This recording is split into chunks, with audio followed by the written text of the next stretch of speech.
Okay. Hello, hello, hello.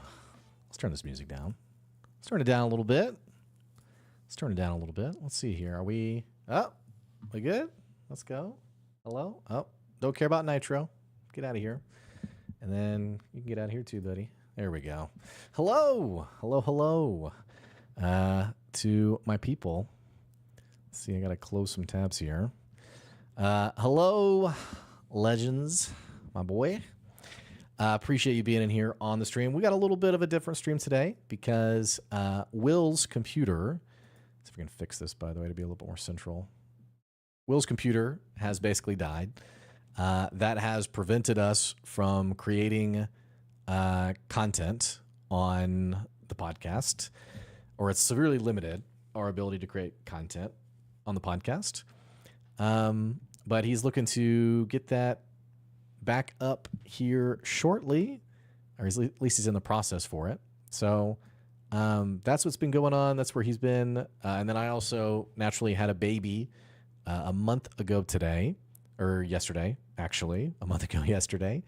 And it's been a handful. It's been a handful having a baby and dad of 3, and, you know, work on top of that, and it's been a lot. So anyway, been a hectic week starting our Andor inspired mini campaign tonight. That is very cool. I can dig it. I like it. Have not seen season 2 yet of Andor, but yeah. New stream is up. Is this the right stream link or is it something else? I think this is the correct stream link. Let's see here. It could be doing one of those things where it, despite using the same link, it has, let's check here to see if this is the correct, stream link here. It'd be funny if it's not. It's not. Dude, why does this do this? What in the world? Okay, let's see if I can get the correct one then. Let's see here.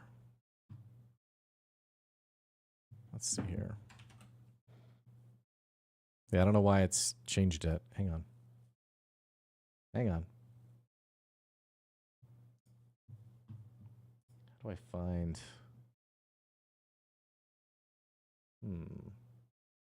Hang on.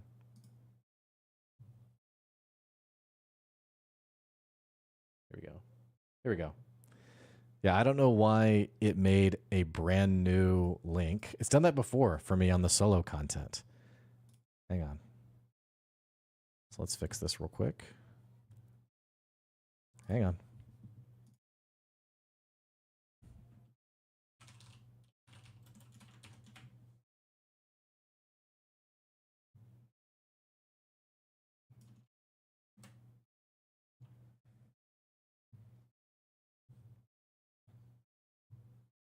Okay, here's the weird thing. I can't see the chat on the corrected one, on the new one, for whatever reason.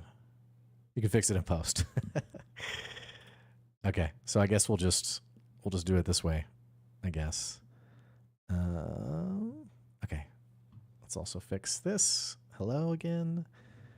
Okay, yeah, we come for the exciting people versus the tech drama. That's right. You would think after multiple, I guess we've done this for like a year or two now, that this would just be smooth as butter, and yet it is not.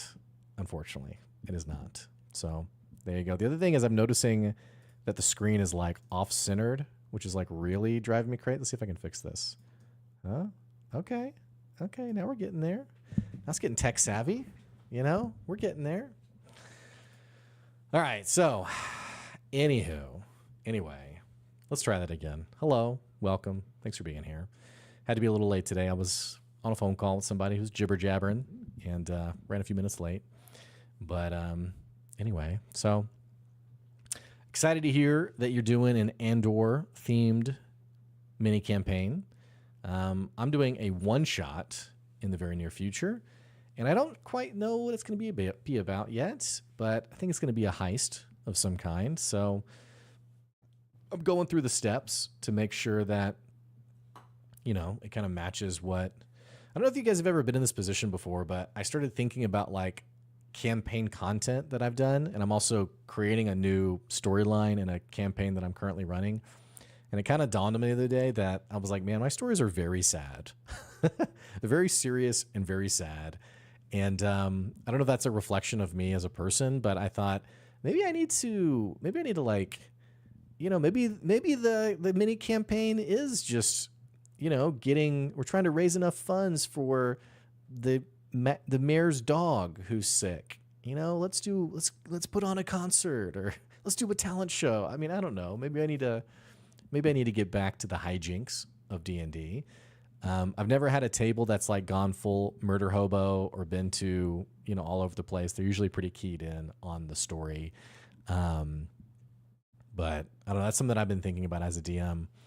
And then the other thing that a friend shared with me that I thought was a really good insight was, he said, you know, as a good DM, a lot of times, we feel the pressure to create like this narrative epic and heist campaign. Yes. And, you know, a good DM, I think, also encourages and allows their players to play a role in creating that story. You know, I think I'll give a couple of examples of this. I was in a campaign where I was that obnoxious player where mayor's dog putting on a concert sounds good. Yeah. I was one of those players where the DM was like, send me your backstory. And I like, you know, the Jim Carrey meme. I mean, I put together the epic. It was like 8 pages, mini fanfic. And it was very much, he didn't say it this way, but it was very much like, I ain't reading all that. Happy for you, or I'm sorry it happened. Like, it was just, he's like, I'm not reading any of that. And I was like, oh, okay. And he was locked in on his story and what the story he wanted to tell, and, you know, what have you. And then you have the other kind of D&D player where you're like, hey, tell me about your character, or tell me, you know, what's true about you, what's new about you, what brought you to the tavern that everyone's meeting in. And this is the kind of player who's like, yeah, I don't know. I'm just vibing. I'm just good. I'm just kind of hanging out. And you're like, well, what's got you like adventuring? They're like, I don't know. Just kind of wanted to, I guess. And they give you nothing, right? But what my friend was explaining was, when it comes to good and effective DMing, really encouraging, he's a guy, really encouraging your players to contribute to their stories in ways that are meaningful without asking them to craft their own meaningful epics.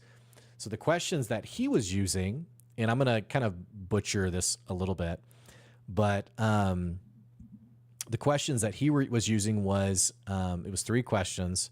And now that I'm going to say them, I can't remember them. But it was something like, what's like your short-term goal that's got you on this quest or made you part of this campaign, as in something that you're looking to accomplish immediately? What's a long-term goal or aspiration or something you would want to be true about your character after playing in a campaign?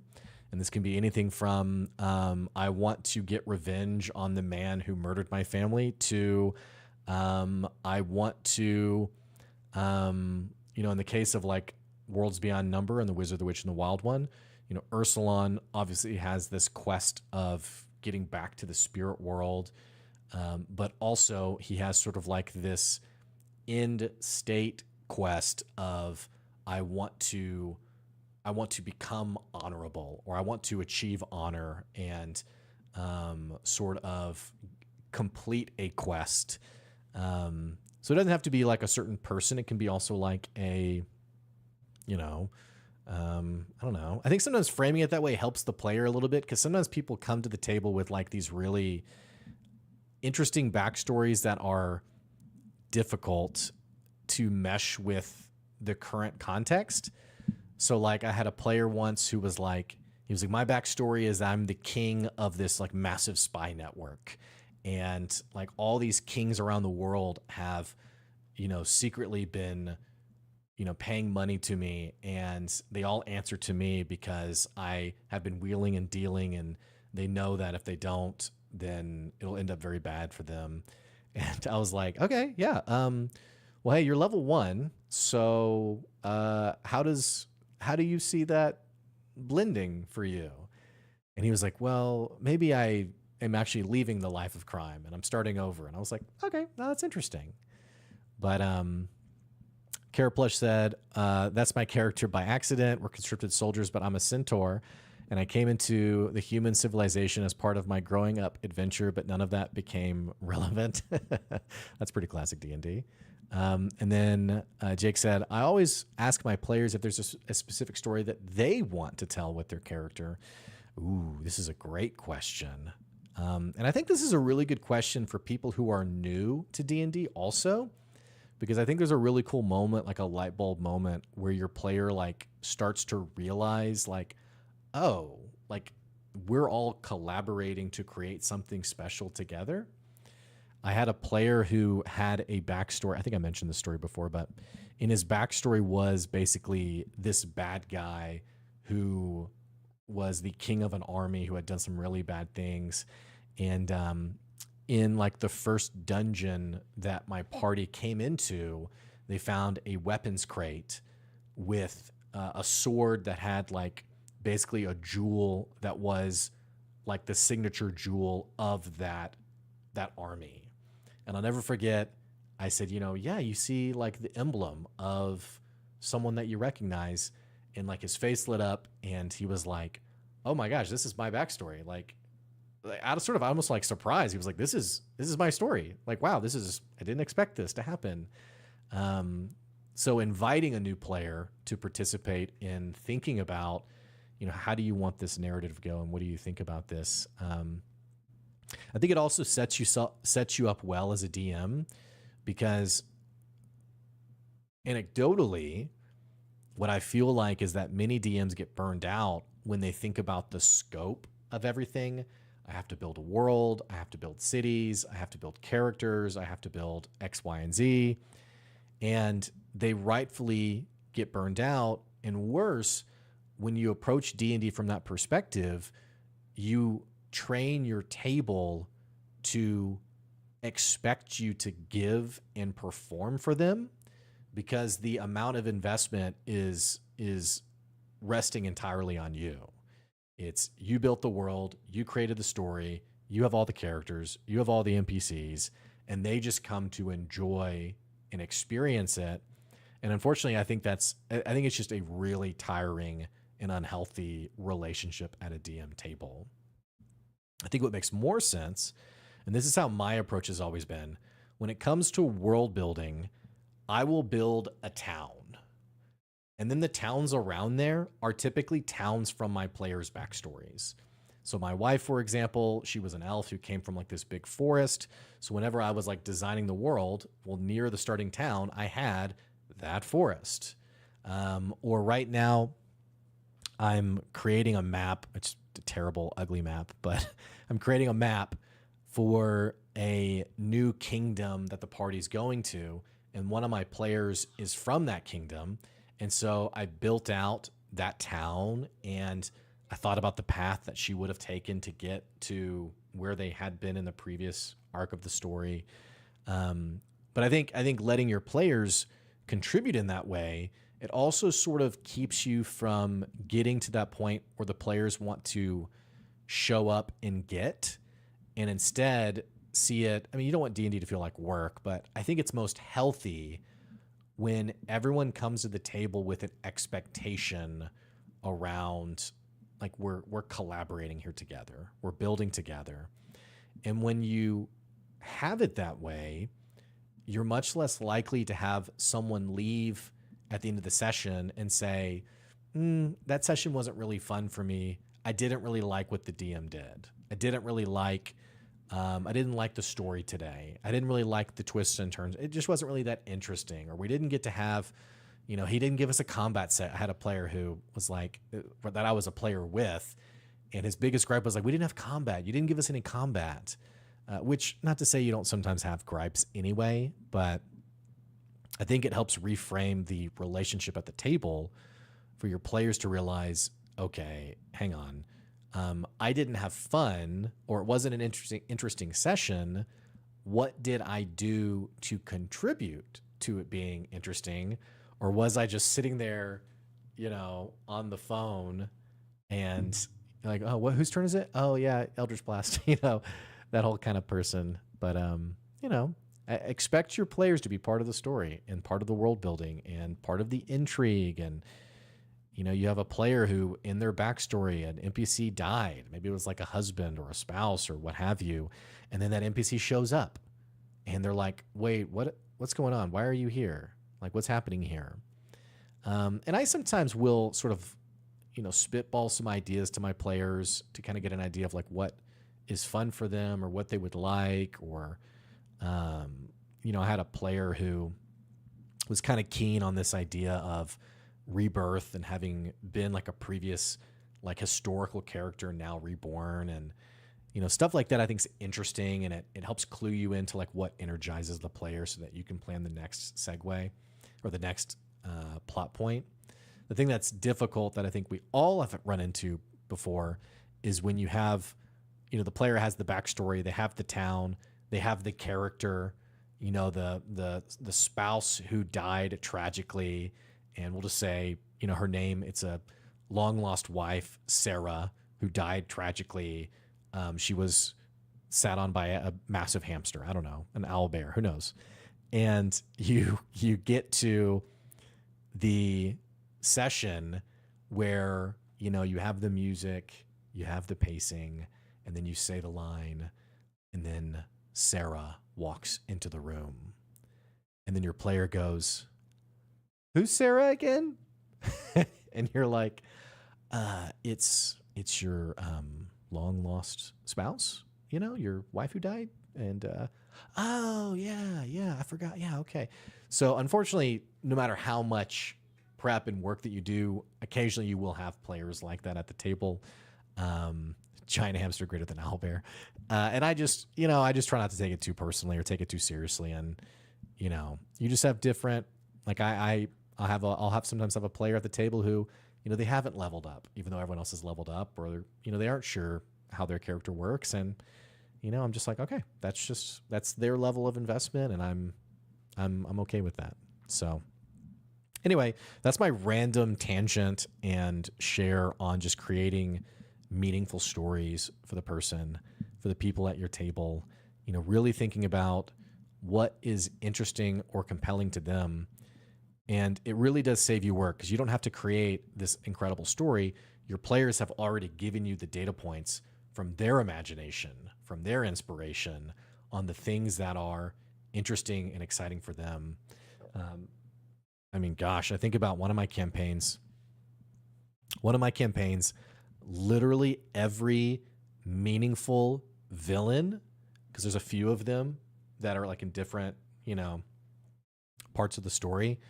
Every meaningful villain is from each of my characters' backstory, which makes sense, right? I mean, if a person's backstory is to get revenge on this person, and then that person never comes up, it's kind of like, okay, well, what was the point, right? So, and that's also, I think, where you run into, what's it called? You guys have to help me. Like partying by convenience, or I think I read someone called it the family trope, where it's like we stick together, but we can't explain why, but it's because we're all at a table together. And so it's like, well, of course we're going to play together. And the DM has never created like the meaningful tethers as to why we're all together. Well, when you're using your player's own backstory, it makes sense that they're still involved in the campaign because their, end goal, their end quest, the end villain that they're trying to defeat is still part of the story and hasn't been defeated yet. So I think it helped with that too. But Carrot Plush said, I mentioned at the end of sessions that whatever backstory component will become relevant soon. It loses some of the surprise, but my players 100% will not clock a BG story otherwise. I like that too. I think sometimes we're a little bit too, I don't say too narrative focused. I think sometimes we're a little too, I'm trying not to say Matt Mercer effect. I think sometimes it's okay to communicate with your players on, what's coming, even though it's maybe not specific or not, hey, next session, you're fighting this big baddie who you haven't met yet. He's going to be around the room. He's in that next room over. I don't know if I would do that, but Jake has mentioned this a couple of times in our DM channel around, pretty heavily inferring or signaling like you're going to be fighting this big dragon. And then kind of the fun of that is they get really engaged around it. And I think in Jake's situation, it actually ended up being a different kind of dragon or something. Stuff like that gets, I think, people clued in enough and interested enough where the session doesn't die, the campaign doesn't die. But Ludo, narrative dissonance. And actually, I think Jake said something else. Same Google Doc I hand out. I let my players build NPCs relevant to their backstory if they want. Maybe I already mentioned that, but we do have a master Google Doc in one of my campaigns. I think actually both of them, but I'm actually in one of those Google Docs. And it's nice too, because I can see what the players actually really care about based on what kind of notes that they're writing. So anyway, so any other questions or comments? We're coming towards the end of our half hour.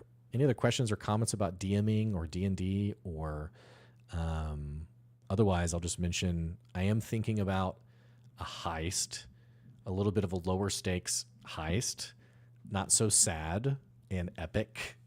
I don't know. I feel like my MO is like you go to the village and everyone's dead. It's like, well, what about the mom with the 3 kids? Did they make it out okay? No, they're dead too. It's just like, all right, can we get a W? Can we get a win somewhere in here on? So anyway, I guess it's just funny. All like the ways that we approach storytelling and, I don't know, but I'll give my, and Will would do the same if he was here today, but I'll give my, +1 on Worlds Beyond Number.